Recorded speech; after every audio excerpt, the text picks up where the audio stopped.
I can smell his blood. He's hurt, Wilbur growled next to Oculuk, although she was in her human form.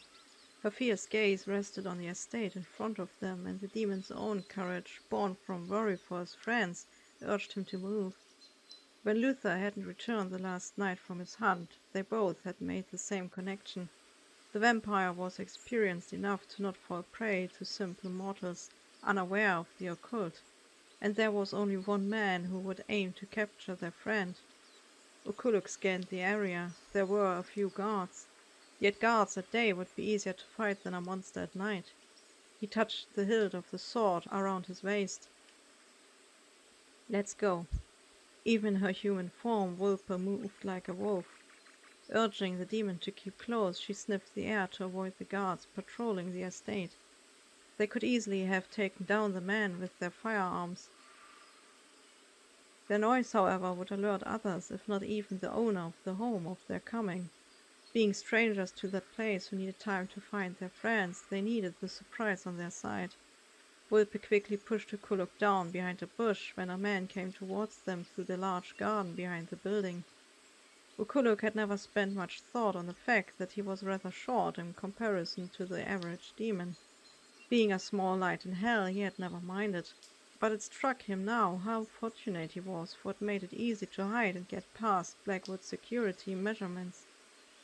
Like the last time they sneaked up to the back door, behind them the tall hedge shielded them from any unwanted attention. When a maid exited to bring out waste from the kitchen, Wilbur seized her at once.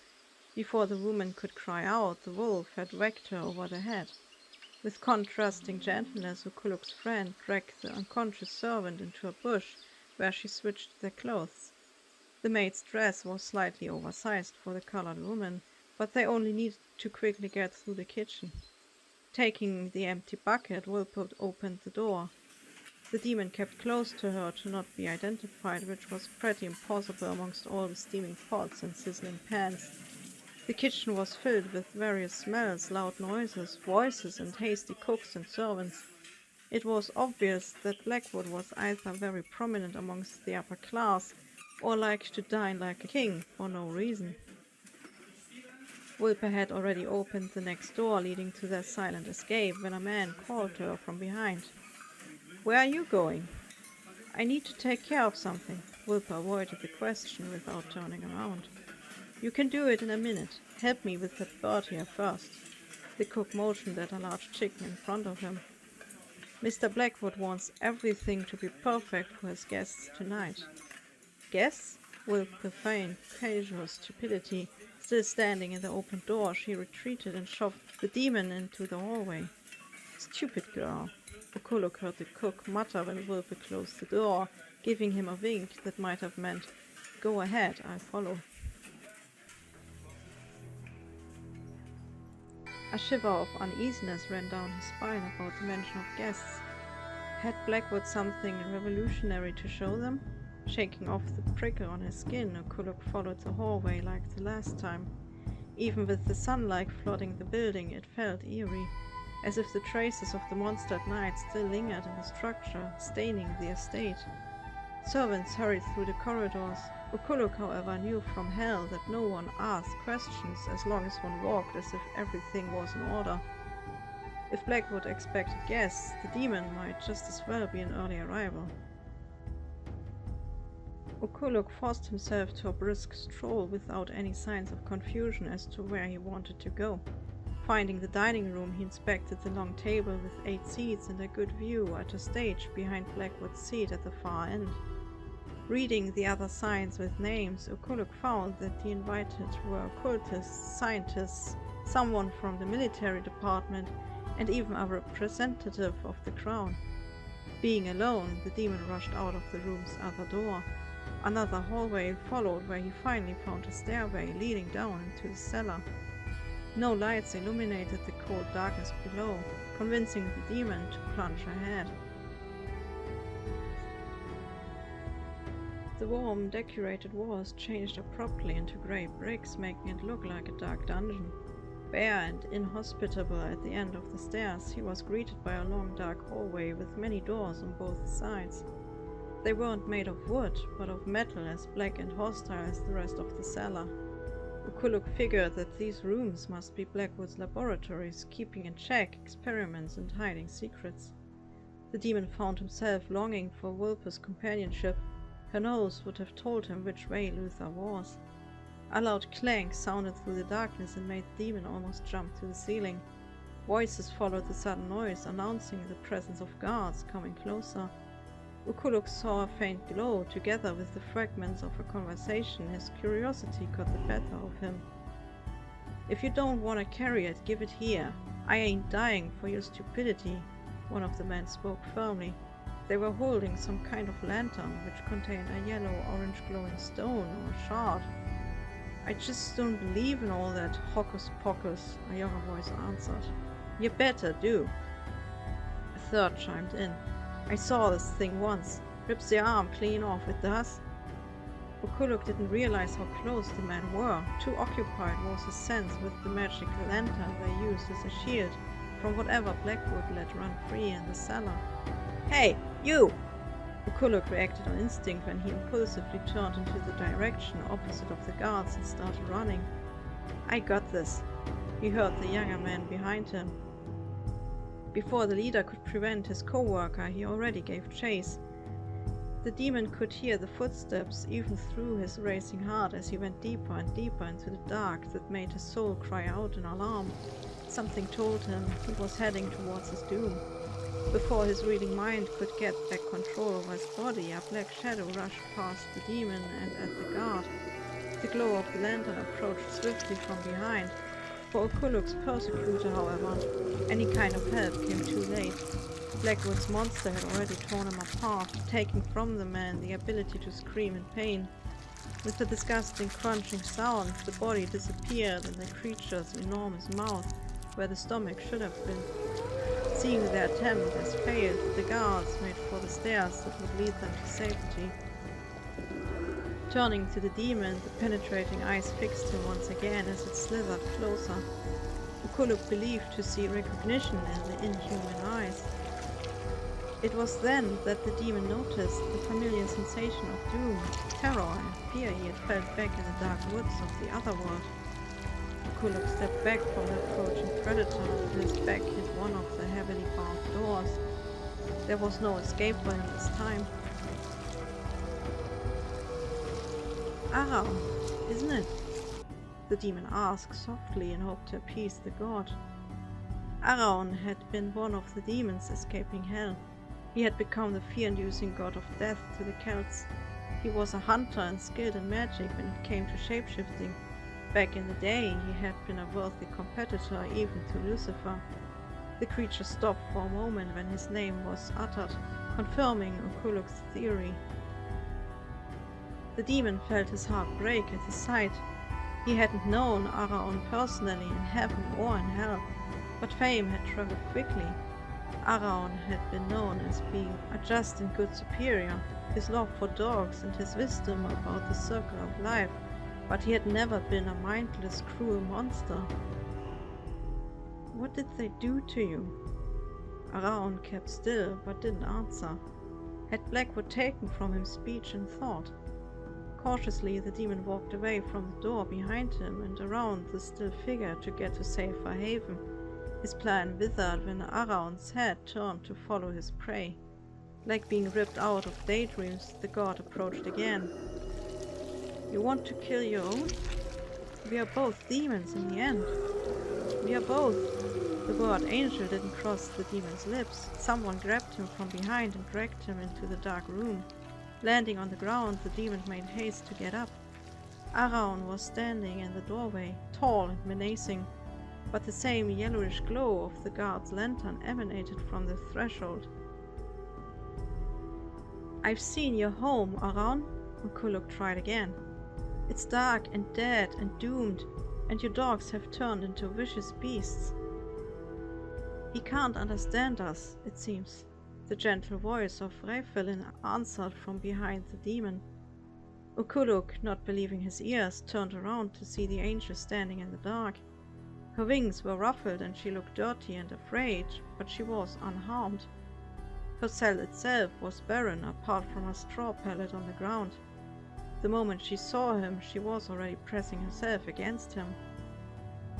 "You came for me," she sighed in a trembling voice. "I couldn't leave it once I knew you were gone." "How did you know?" Rayfillin looked up, and for a minute Occult stared into her clear blue eyes. "Lord Lucifer gave me a rather rough notification once he knew."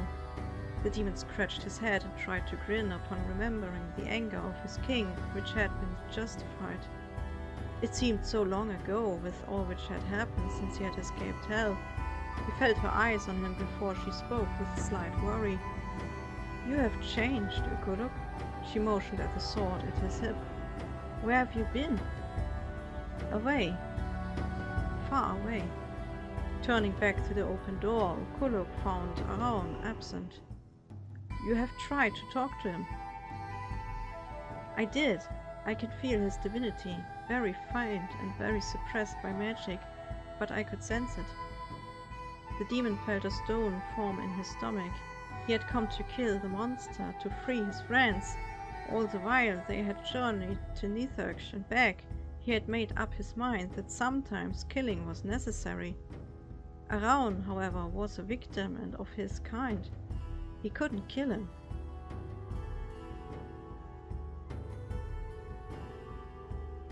"Occult, what's wrong?" Rayfillin spoke next to him.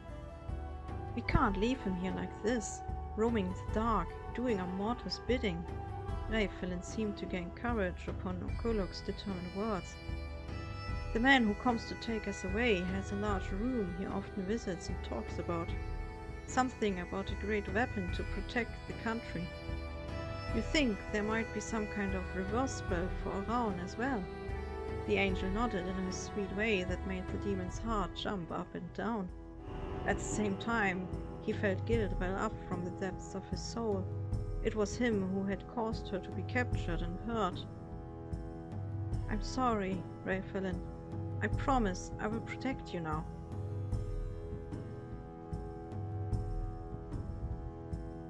Rayfillin led him down the hallway. Both were careful to not draw Arawn's attention towards themselves. They kept to the shadows as more guards with lanterns crossed their path. Occult scolded himself for his short-sightedness. Of course, the surviving guards would sound the alarm and notify Blackwood of intruders. He hoped Wilpur would be fine despite that and succeed in finding Luther. 2 large metal doors concealed Blackwood's largest laboratory. Upon opening it, the demon was greeted by a lot of light which blinded him after the long darkness. Once his eyes had adjusted, they entered to find strange machines, some running on steam and some running on electricity. Papers with strange curves came from another machine at the far corner.